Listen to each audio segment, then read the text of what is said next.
চেষ্টা করেছি। আপনারা দেখতে পাচ্ছেন এখানে শহীদ আবু সাঈদ এবং শহীদ ওয়াসিম তারা কিভাবে মব সন্ত্রাসের বিরুদ্ধে, কালচারাল ফেস্টিভালের বিরুদ্ধে, শাহবাগের বিরুদ্ধে তারা কথা বলে গিয়েছেন।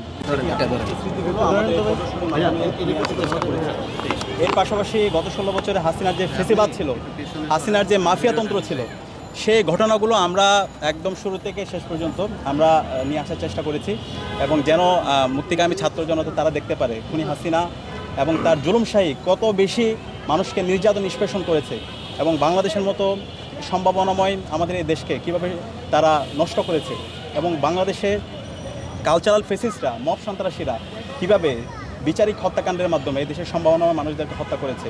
এর পাশাপাশি বিচার বহির্ভূত যে হত্যাকাণ্ডগুলো হয়েছে সেগুলো আমরা এখানে নিয়ে আসার চেষ্টা করেছি এবং ক্যাম্পাসে শিক্ষার্থীদের উপর ছাত্রলীগের সন্ত্রাসীরা যে নির্যাতন করেছে, নিষ্পেষণ করেছে, আমাদের ক্যাম্পাসে শহীদ আবরার ফাহাদ থেকে শুরু করে প্রতিটি ক্যাম্পাসে যারা শহীদ হয়েছে, আহত হয়েছে, সেই চিত্রগুলো আমরা নিয়ে আসার চেষ্টা করেছি এবং জুলাই বিপ্লবে আমাদের যে শহীদদের ইমাম আমরা জানি সবাই, শহীদ আবু সাঈদ, শহীদ ওয়াসিম থেকে শুরু করে শহীদ ফয়সাল আহমদ শান্ত, সকল শহীদরা যে এই কালচারাল ফেস্টিভালের বিরুদ্ধে, শাহবাগের মব সন্ত্রাসের বিরুদ্ধে যে তারা কথা বলে গেছে সেই চিত্রও আমরা নিয়ে আসার চেষ্টা করেছি। আপনারা দেখতে পাচ্ছেন এখানে শহীদ আবু সাঈদ এবং শহীদ ওয়াসিম তারা কিভাবে মব সন্ত্রাসের বিরুদ্ধে, কালচারাল ফেস্টিভালের বিরুদ্ধে, শাহবাগের বিরুদ্ধে তারা কথা বলে গিয়েছেন। তো আমরা এর মাধ্যমে বার্তা দিতে চাই, এখানে আমরা যারা এই জুলাই বিপ্লবের মাধ্যমে আমাদের নতুন বাংলাদেশ স্বাধীন করেছি, আমাদের সবাইকে ঐক্যবদ্ধভাবে কাজ করতে হবে। বাংলাদেশে এখনও কালচারাল ফেসিস্টরা থেকে গেছে। গত 16 বছরে যারা হাসিনাকে টিকিয়ে রেখেছিল, হাসিনার যে অবৈধ শাসনকে যারা বৈধতা দিয়েছিল, সেই কালচারাল ফেসিস্টরা তারা এই জুলাই বিপ্লবের মাধ্যমে তারা পরাজিত হলো, তাদের চক্রান্ত এখন পর্যন্ত থেকে গেছে।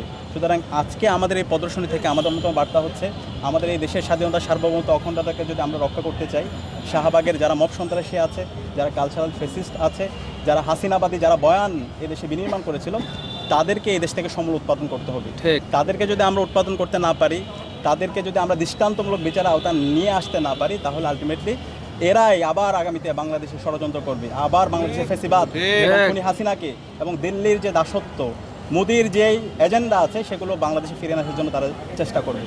তো সেই জায়গা থেকে আমরা মুক্তিকামী ছাত্র জনতাকে অনুরোধ করব, আপনারা এই শাহবাগের বিরুদ্ধে সারা দেশব্যাপী আপনাদের প্রতিরোধ গড়ে তুলুন এবং শাহবাগের বিচারে স্বাধীন বাংলাদেশে হইতে হবে।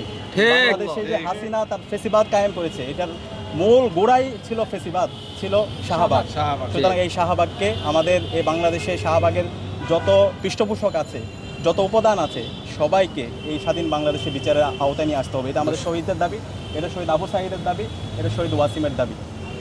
ভাই, আপনাকে একটা প্রশ্ন ছিল, সেটা হলো যে আপনারা কি যারা 13 সালে শাপলা চত্বরের হত্যাকাণ্ডে যারা সমর্থন জুগিয়েছে, গ্রাউন্ড ফিল তৈরি করেছে, তাদের বিরুদ্ধে এখন পর্যন্ত কোনো মামলা হয় না, বিশেষ করে শাহবাগী যারা আন্দোলন করেছিল, নেতৃত্ব দিয়েছিল, তাদের বিরুদ্ধে কোনো মামলা হয় না। আপনারা সাংগঠনিকভাবে এই ধরনের কোনো মামলা করবেন কিনা? এই 13 শাপলা এবং 12 সালে যে সাঈদী রায়ের পরবর্তী 200 শহীদ হয়েছিল, এদের বিরুদ্ধে?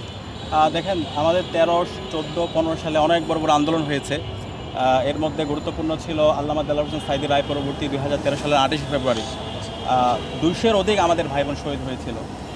এরপরে শাপলায় 5 মে এবং 5 মে রাতে পরবর্তীতে অসংখ্য আমাদের মাদ্রাসা শিক্ষার্থীরা, সাধারণ মুক্তিকামী ছাত্র জনতা শহীদ হয়েছিল এবং এর বাইরে অনেকগুলো আন্দোলন সংগ্রাম হয়েছে, ফেসিবাদ বিরোধী আন্দোলন। সেই আন্দোলনে আমাদের শত আমাদের ভাই বোন শহীদ হয়েছে, অনেকে আহত হয়েছে, পঙ্গু হয়েছে। তো আমরা এই স্বাধীন বাংলাদেশে প্রত্যেকটা হত্যাকাণ্ডের বিচার চাই এবং এর সাথে যারা জড়িত ছিল, এই যে হত্যাকাণ্ডগুলোকে যারা বৈধতা দিয়েছিল, আইনাগর থেকে শুরু করে ক্যাম্পাসে শিক্ষার্থী নির্যাতন, নিষ্পেষণ, শিবির সন্দেহে ক্যাম্পাসে নিপীড়ন, যতগুলো ঘটনা হয়েছে, এই প্রত্যেকটা হত্যাকাণ্ডের বিচার এবং প্রত্যেকটা নির্যাতন, নিষ্পেষণের বিচার আমরা এই স্বাধীন বাংলাদেশে দাবি করছি এবং আমরা এই জায়গায় আমাদের সকল রাজনৈতিক দলের এটা দায়িত্ব, এটা শুধুমাত্র শিবির অথবা জামাতের দায়িত্ব না, এটা সবার দায়িত্ব। আমরা যারা ফেসিবাদ বিরোধী আমরা লড়াই করেছি, সবার দায়িত্ব হচ্ছে আমাদের কমন এনিমি ঠিক করা। আমাদের এই কমন এনিমি যদি ঠিক করে আমরা বাংলাদেশ ঐক্যবদ্ধভাবে যদি আমরা আমাদের কাজ চালিয়ে যেতে পারি, তাহলে ইনশাআল্লাহ আগামী বাংলাদেশ অনেক সম্ভাবনা।